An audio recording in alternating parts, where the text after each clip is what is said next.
Glória a Deus. Amém. Poderoso esse nome é.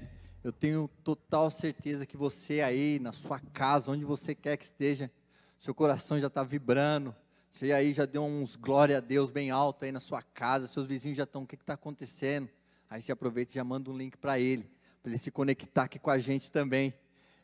Antes da gente passar para um momento precioso e riquíssimo de oração, eu gostaria de trazer uma breve reflexão para os irmãos, algo que Deus tem tocado em meu coração e eu quero compartilhar com os irmãos um testemunho e um pouquinho do que Deus tratou comigo durante esse dia inteiro sobre este salmo, Salmos 37, o verso 19 e o verso 25. Se você não tem a sua Bíblia aí, o texto vai ficar aí no telão. Eu, particularmente, tenho colocado em meu coração de nas terças-feiras, que é um tempo propício de oração, trazer sempre uma reflexão sobre o livro de Salmos, que é um livro onde é um livro de oração dentro da Bíblia, que nos ajuda a até mesmo melhorar as nossas orações, melhorar a nossa intimidade com Deus. Salmo 37, o verso 19, diz assim: em tempos de adversidade não ficarão decepcionados, em dia de fome desfrutarão fartura. Verso 25: fui jovem, agora sou velho, mas nunca vi o justo desamparado, nem seus filhos mendigando o pão. Você já deve ter ouvido por várias vezes que o justo não mendigará o pão. Por quase 2000 anos, os salmos eram o centro de devoção cristã. Ele era uma espécie de escola de oração, isso. O livro de Salmos era uma espécie de escola de oração. E por falar em escola de oração, e por falar em meditação sobre os salmos, eu gostaria de lembrar os irmãos que não tiveram presente nos últimos 2 cultos, nesses últimos 2 domingos. Os nossos pastores pregaram no primeiro domingo o Salmo 122, a qual também é famosíssimo aquele: fiquei feliz com os que me disseram, vamos à casa do Senhor. Um salmo propício para a nossa retomada aos cultos presenciais. Se você, porventura, perdeu esse culto fantástico, não tem problema, não fique triste. Você pode acessar aí depois, claro. Primeiro fica aqui comigo. Depois você vai lá no nosso canal do YouTube, acessa lá a playlist Cultos de Celebrações Dominicais e assiste esse culto. Seja abençoado com essa palavra do nosso pastor Segundo, exposição belíssima do Salmo 122. No domingo passado, fomos contemplados também com um manjar delicioso também sobre Salmos, Salmo 133, pastor Segundo de manhã e o nosso querido pastor Bruno no período da noite. Então a mesma situação, se porventura você perdeu, ou se porventura a palavra falou tanto ao teu coração, volte lá, assiste quantas vezes quiser, replique quantas vezes puder e quiser também, que você será abençoado e abençoará outras pessoas também. E por falando em Salmos, deixei até propositalmente para esse momento de reflexão, falar um pouco sobre o nosso projeto que o pastor trouxe para o coração da igreja, que é sobre os Salmos na quarentena. Não sei se você sabe, está aí na tela aí para você estar vendo aí no seu celular, no seu computador, é o Salmo da quarentena. Nós queremos saber a sua intimidade com Deus durante essa quarentena. Escreva. Passe por papel a sua intimidade com Deus, que foi isso que esses grandes homens de Deus fizeram. Então, quando você estiver nos seus momentos com Deus, com oração, redija-os. O nosso projeto projeto do pastor é fazer um saltério da PIB Mogi. E quem sabe o seu salmo estará lá, né? Para fortalecer a fé de alguém, de um vizinho, ou de alguém que já tem visto a sua caminhada cristã, de repente se deparar com o seu salmo, historicamente aqui, gravado para a igreja. Então, não deixe de redigir o seu salmo. tá? Não se preocupe com palavras talvez complexas, porque o Salmo na verdade é uma conversa com Deus, uma intimidade sua com Deus. Não tenha vergonha, escreva, passe para o papel. Eu escrevi o meu, já compartilhei com alguns colegas, e eu espero poder compartilhar com você também, assim como eu espero receber o seu salmo. Na nossa página tem um contato lá, você redige e envie para nós, e vai ser um prazer imenso poder compartilhar da sua oração, da sua intimidade. E outra coisa, a oração, ela nos conecta ainda mais com Deus. E a importância dos salmos, o que nós vamos ver aqui um pouco nesse breve espaço de tempo, é que ao a gente se debruçar mais no livro de Salmo, as nossas orações começam a ter mais profundidade. Por quê? Porque você começa a conhecer a intimidade de, por exemplo, Davi. E Davi era um cara que rasgava as suas vestes diante do Senhor. Esse salmo que acabei de ler é um salmo de Davi. Os salmos, junto com o livro do profeta Isaías, foram os livros mais citados por Jesus e os seus discípulos no Novo Testamento.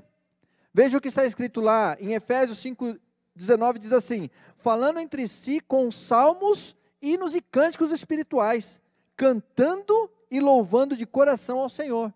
Então, ou seja, quando nós buscamos mais de Deus, até mesmo o nosso vocabulário mudará.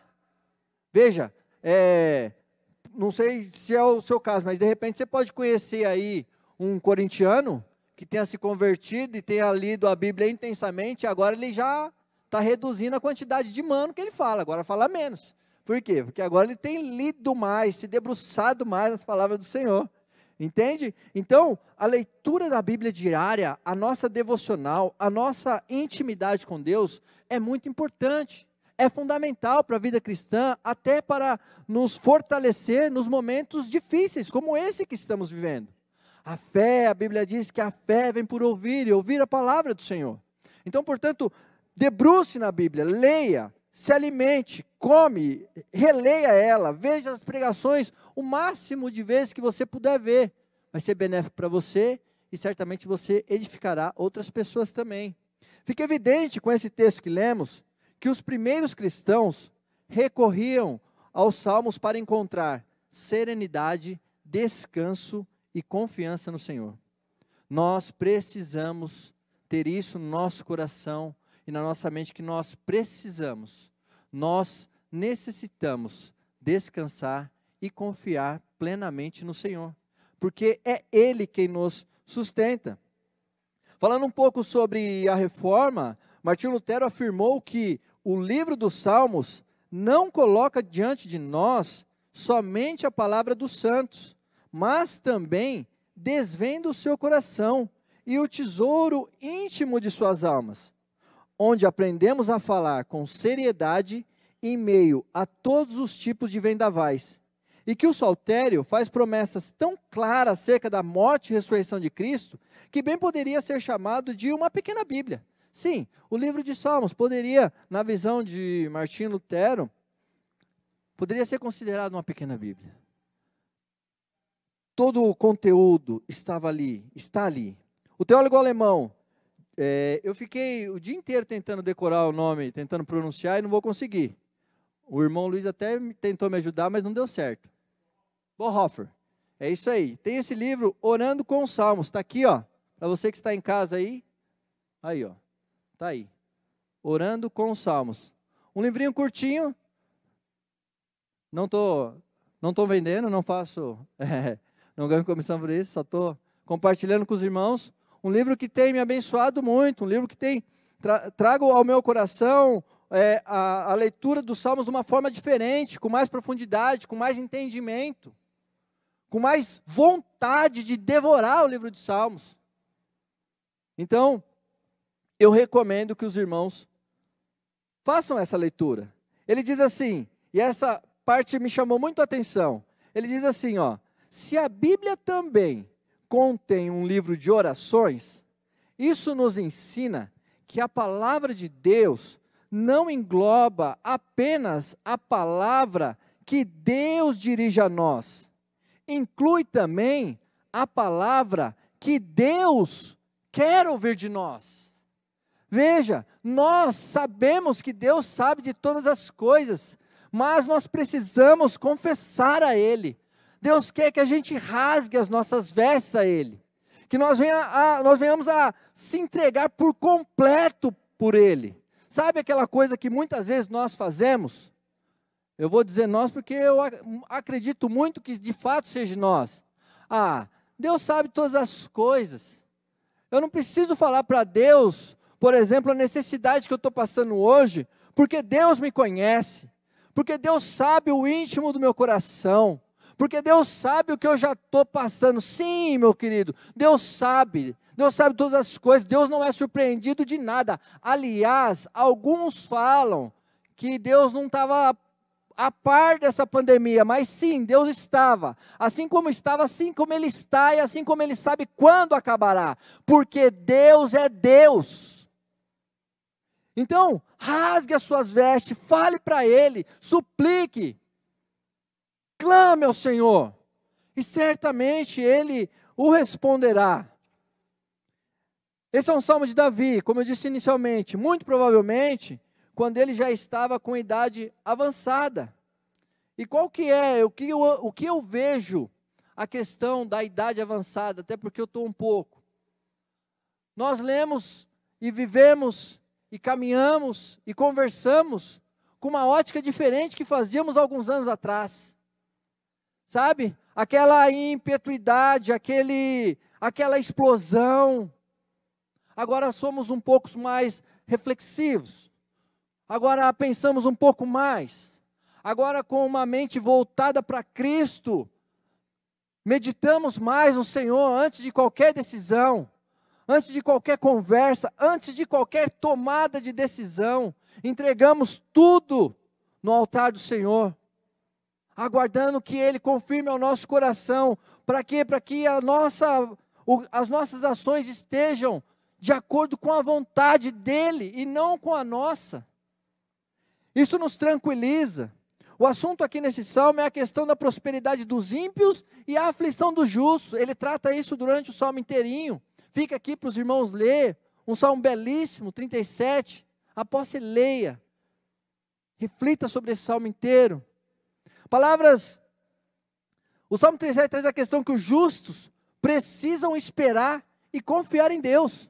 Quantas vezes nós não ficamos olhando para a grama do vizinho, e aqui fica uma advertência, a grama do vizinho também tem formiga. Mas quantas vezes nós questionamos porque nós, em vez de manter o nosso foco em Cristo, manter o nosso foco naquilo que Deus já tem tranquilizado o nosso coração, parece que as coisas não chegam, parece que as coisas não acontecem, e você vê o ímpio prosperando, as coisas acontecendo, e aí fica a nossa reflexão, por quê? E a resposta vem, descansa no Senhor. Por quê? Porque o que nós iremos herdar é eterno, e o deles é passageiro, é momentâneo. Mas nós caminhamos no que nós peregrinamos para algo real, algo celestial, algo que é eterno. Por isso mantenha a sua esperança, a sua confiança no Senhor. No verso 19 nós temos uma palavra de conforto, segurança no Senhor. Palavra inclusive muito pontual para o momento que nós estamos vivendo. Olha aqui a nossa campanha de 1 quilo a mais. Aproveitei para deixar todos os recados para essa minha ministração. Já foram mais de 12 toneladas, se eu não me engano, de alimentos. Ultrapassamos mais de 1.000 cestas entregues. Sabe o que significa? Significa duas coisas. Primeiro, que nós estamos sendo uma igreja pontual, uma igreja que realmente se compromete com vidas. Está preocupada em não apenas com o evangelho, mas também em não deixar as pessoas passarem necessidade. E entendemos também que durante esse período existem sim pessoas passando por necessidade. E aqui eu quero partir para o final. No verso 25 nós vemos Davi memorando a sua vivência, que traz certa paz e tranquilidade no Senhor. Em uma passagem que ouvimos com certa frequência, nunca vi um justo mendigando o pão. O Senhor abençoa o seu povo. Num entendimento do anterior, no 19, o Senhor compreende a nossa situação. Por isso, meus queridos, essas nossas situações são momentâneas, são transitórias. Não deixe de clamar, não deixe de pedir. Nós estamos aqui como igreja para te abençoar também.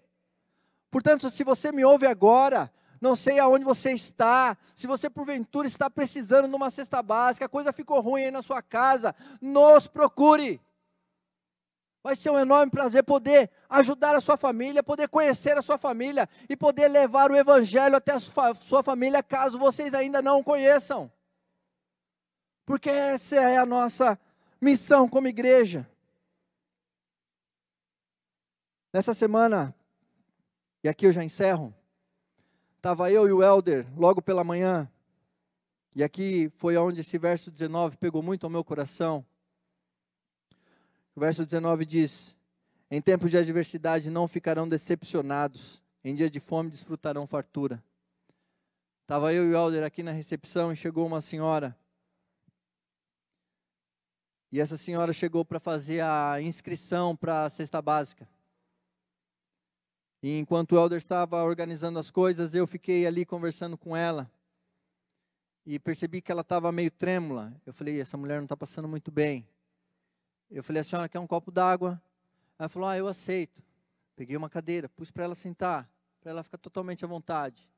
Peguei um copo d'água, entreguei a ela. E ela tremendo muito. E o Helder já tomando nota do nome dela para incluí-la na lista de cestas básicas. Para fazer uma entrega, acho que era quarta, acho que domingo, não me recordo. E essa moça ficou preocupada, porque a gente ficou olhando para ela, preocupado, porque ela estava tremendo demais. E ela falou assim para a gente, vocês não precisam ficar me olhando assim, porque eu não estou doente não, é porque eu tenho asma. Aí eu olhei para o Helder olhou para mim, acho que o nosso pensamento bateu. Falou, quem tem asma tem falta de ar, né? E ela só estava tremendo, eu falei, tinha algo errado nisso aí. E aí o Helder deu uns 5 minutos nele, ele falou assim, quer saber? Aquele jeitão que vocês conhecem o Helder. Tu quer saber? Eu vou te dar a cesta agora, moça. Essa mulher começou a chorar. E essa mulher começou a chorar. E essa mulher começou a chorar tão alto, que até o pastor saiu da sala dele. Mas era um choro misturado de alegria com um monte de coisa. Tinha muita coisa naquele choro. Tinha muita coisa naquele choro. E uma das coisas era fome.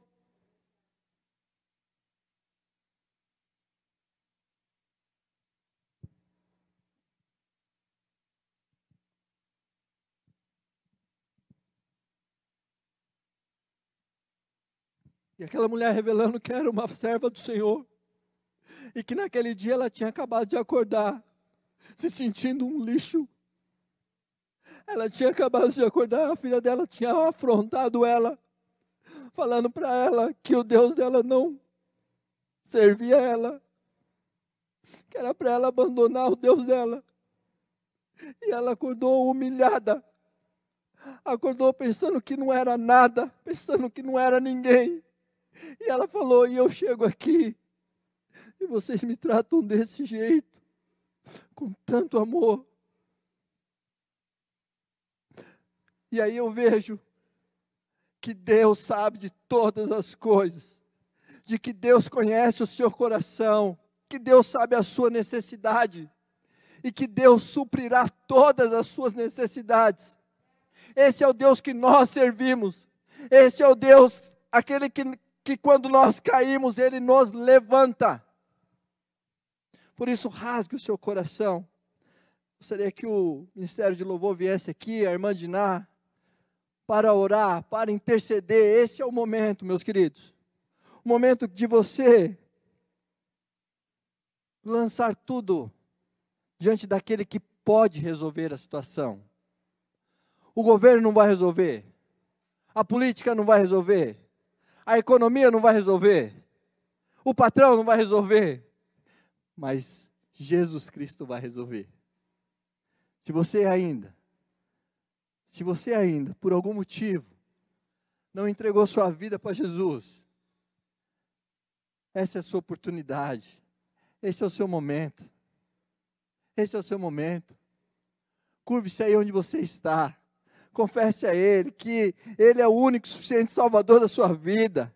Entregue todo o teu coração a Ele, todas as suas queixas, chore, grite, faça igual essa mulher, rasgue as suas vestes diante do Senhor.